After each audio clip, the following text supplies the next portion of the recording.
Bonjour et bienvenue dans Un jour une info. Nous sommes le 25 janvier, je suis Joachim, conducteur de train. Et il est temps de faire la différence entre un rouge-glis et un sémaphore. Tout d'abord, le sémaphore, qui est un signal de cantonnement qui permet d'espacer deux trains sur une ligne, et qui obligera le conducteur à immobiliser son train au droit de ce signal afin de l'identifier, pour vérifier qu'il s'agit d'un sémaphore de BAL, de BAPR ou de BM. Tout d'abord, le sémaphore de BAL, de bloc automatique lumineux, qui autorise le conducteur à repartir de lui-même et franchir ce signal fermé. Oui, un conducteur peut griller un feu rouge sans perdre 4 points sur sa licence. S'il s'agit d'un sémaphore de BAPR, de bloc automatique à permissivité restreinte, il devra rentrer en contact avec le régulateur afin de recevoir l'ordre train numéro tant sur la voie tant, permission accordée de pénétrer en canton occupé.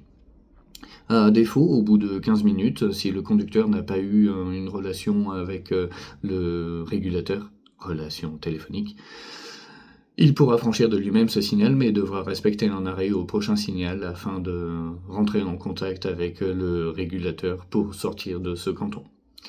Pour le bloc manuel, c'est une toute autre histoire. Le conducteur ne pourra pas bouger sans ouverture du signal ou sans recevoir un ordre. L'ordre S pour franchir le sémaphore de bloc manuel de BM, ou un ordre S plus un ordre MV, obligeant le conducteur à faire une marche à vue jusqu'au prochain signal.